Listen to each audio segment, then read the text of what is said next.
ہم سے موسیٰ بن اسماعیل نے بیان کیا، ان سے وہیب نے، ان سے حشام نے فاطمہ کے واسطے سے نقل کیا۔ وہ اسما سے روایت کرتی ہیں کہ میں عائشہ رضی اللہ عنہا کے پاس آئی، وہ نماز پڑھ رہی تھی۔ میں نے کہا کہ لوگوں کا کیا حال ہے، تو انہوں نے آسمان کی طرف اشارہ کیا، یعنی سورج کو گرہن لگا ہے۔ اتنے میں لوگ نماز کے لیے کھڑے ہو گئے۔ حضرت عائشہ رضی اللہ عنہا نے کہا اللہ پاک ہے۔ میں نے کہا کیا یہ گرہن کوئی خاص نشانی ہے؟ انہوں نے سر سے اشارہ کیا یعنی ہاں۔ پھر میں بھی نماز کے لیے کھڑی ہو گئی، حتیٰ کہ مجھے غش آنے لگے تو میں اپنے سر پر پانی ڈالنے لگی۔ پھر نماز کے بعد رسول خدا صلی اللہ علیہ وسلم نے اللہ تعالیٰ کی تعریف کی اور اس کی صفت بیان فرمائی۔ پھر فرمایا جو چیز مجھے پہلے دکھلائی نہیں گئی تھی، آج وہ سب اس جگہ میں نے دیکھ لی، یہاں تک کہ جنت اور دوزخ کو بھی دیکھ لیا۔ اور مجھ پر یہ وحی کی گئی کہ تم اپنی قبروں میں آزمائے جاؤ گے۔ مثل یا قرب کا کون سا لفظ؟ حضرت اسما نے فرمایا میں نہیں جانتی۔ فاطمہ کہتی ہیں یعنی فتنہ دجال کی طرح آزمائے جاؤ گے۔ کہا جائے گا قبر کے اندر کہ تم اس آدمی کے بارے میں کیا جانتے ہو؟ تو جو صاحب ایمان یا صاحب یقین ہوگا۔ کون سا لفظ فرمایا؟ حضرت اسما نے مجھے یاد نہیں۔ وہ کہے گا وہ محمد اللہ کے رسول صلی اللہ علیہ وسلم ہے، جو ہمارے پاس اللہ کی ہدایت اور دلیلیں لے کر آئے، تو ہم نے ان کو قبول کر لیا اور ان کی پیروی کی۔ وہ محمد صلی اللہ علیہ وسلم ہے۔ 3 بار اسی طرح کہے گا۔ پھر اس سے کہہ دیا جائے گا کہ آرام سے سو جا، بے شک ہم نے جان لیا کہ تو محمد صلی اللہ علیہ وسلم پر یقین رکھتا تھا۔ اور بہرحال منافق یا شکی آدمی میں نہیں جانتی کہ ان میں سے کون سا لفظ حضرت اسما نے کہا، تو وہ منافق یا شکی آدمی کہے گا کہ جو لوگوں کو میں نے کہتے سنا میں نے بھی وہی کہہ دیا، باقی میں کچھ نہیں جانتا۔ صحیح بخاری حدیث نمبر 86۔ قبیلہ عبدالقیس کا وفد رسول اللہ صلی اللہ علیہ وسلم کی خدمت میں آیا۔ آپ صلی اللہ علیہ وسلم نے دریافت فرمایا کہ یہ کون سا وفد ہے یا یہ کون لوگ ہیں؟ انہوں نے کہا کہ ربیہ خاندان کے لوگ ہیں۔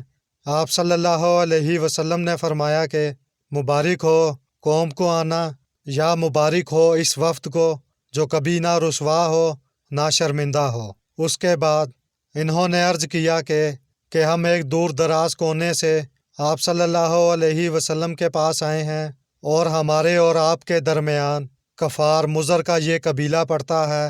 اس کے خوف کی وجہ سے ہم حرمت والے مہینوں کے علاوہ اور ایام میں نہیں آ سکتے، اس لیے ہمیں کوئی ایسی قطعی بات بتلا دیجیے کہ جس کی ہم اپنے پیچھے رہ جانے والے لوگوں کو خبر دے دیں اور اس کی وجہ سے ہم جنت میں داخل ہو سکیں۔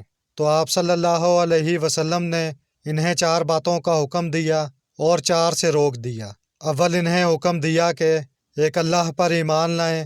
پھر فرمایا کہ کیا تم جانتے ہو کہ ایک اللہ پر ایمان لانے کا کیا مطلب ہے؟ انہوں نے عرض کیا اللہ اور اس کا رسول زیادہ جانتے ہیں۔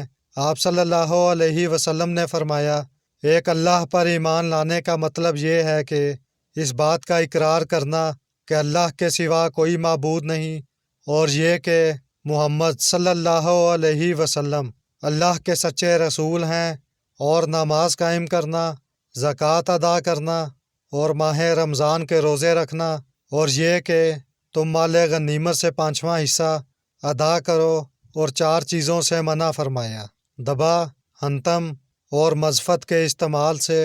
اور چوتھی چیز کے بارے میں شعبہ کہتے ہیں کہ ابو جمرہ بسا اوقات نکیر کہتے تھے اور بسا اوقات مکیر۔ اس کے بعد رسول اللہ صلی اللہ علیہ وسلم نے فرمایا کہ ان باتوں کو یاد رکھو اور اپنے پیچھے رہ جانے والوں کو بھی ان کی خبر کر دو۔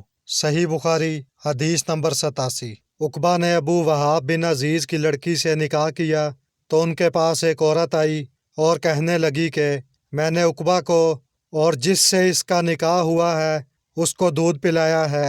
یہ سن کر عقبہ نے کہا مجھے نہیں معلوم کہ تو نے مجھے دودھ پلایا ہے۔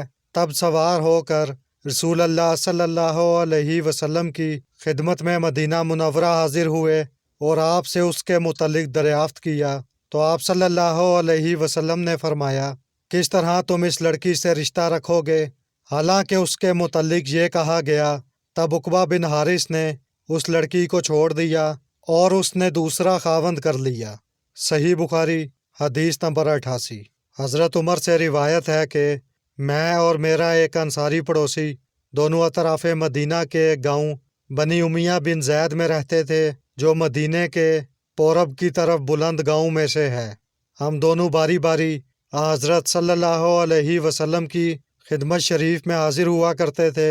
ایک دن وہ آتا تھا، ایک دن میں آتا۔ جس دن میں آتا اس دن کی وحی کی اور رسول اللہ صلی اللہ علیہ وسلم کی فرمودہ دیگر باتوں کی اس کو خبر دے دیتا تھا، اور جب وہ آتا تو وہ بھی اسی طرح کرتا۔ تو ایک دن وہ میرا انصاری ساتھی اپنی باری کے روز حاضر خدمت ہوا۔ جب واپس آیا تو اس نے میرا دروازہ بہت زور سے کھٹکھٹایا اور میرے بارے میں پوچھا کہ کیا عمر یہاں ہے؟ میں گھبرا کر اس کے پاس آیا۔ وہ کہنے لگا کہ ایک بڑا معاملہ پیش آ گیا ہے، یعنی رسول اللہ صلی اللہ علیہ وسلم نے اپنی بیویوں کو طلاق دے دی ہے۔ پھر میں اپنی بیٹی حفصہ کے پاس گیا، وہ رو رہی تھی۔ میں نے پوچھا کیا تمہیں رسول اللہ صلی اللہ علیہ وسلم نے طلاق دے دی ہے؟ وہ کہنے لگی میں نہیں جانتی۔ پھر میں نبی صلی اللہ علیہ وسلم کی خدمت میں حاضر ہوا۔ میں نے کھڑے کھڑے کہا کیا آپ نے اپنی بیویوں کو طلاق دے دی ہے؟ آپ صلی اللہ علیہ وسلم نے فرمایا نہیں، یہ افواہ غلط ہے۔ تب میں نے تعجب سے کہا اللہ اکبر، اللہ بہت بڑا ہے۔ صحیح بخاری حدیث نمبر 89۔ ایک شخص حزم بن نبی کعب نے رسول اللہ کی خدمت میں آ کر عرض کیا یا رسول اللہ، فلاں شخص معاذ بن جبل لمبی نماز پڑھاتے ہیں، اس لیے میں جماعت کی نماز میں شریک نہیں ہو سکتا، کیونکہ میں دن بھر اونٹ چرانے کی وجہ سے رات کو تھک کر چکنا چور ہو جاتا ہوں اور طویل قرأت سننے کی طاقت نہیں رکھتا۔ ابو مصعب راوی کہتے ہیں کہ اس دن سے زیادہ میں نے کبھی رسول اللہ صلی اللہ علیہ وسلم کو وعظ کے دوران اتنا غضبناک نہیں دیکھا۔ آپ صلی اللہ علیہ وسلم نے فرمایا اے لوگو، تم ایسی شدت اختیار کر کے لوگوں کو دین سے نفرت دلانے لگے ہو، سن لو جو شخص لوگوں کو نماز پڑھائے تو وہ ہلکی پڑھائے، کیونکہ ان میں بیمار، کمزور اور حاجت والے سبھی قسم کے لوگ ہوتے ہیں۔ صحیح بخاری حدیث نمبر 90۔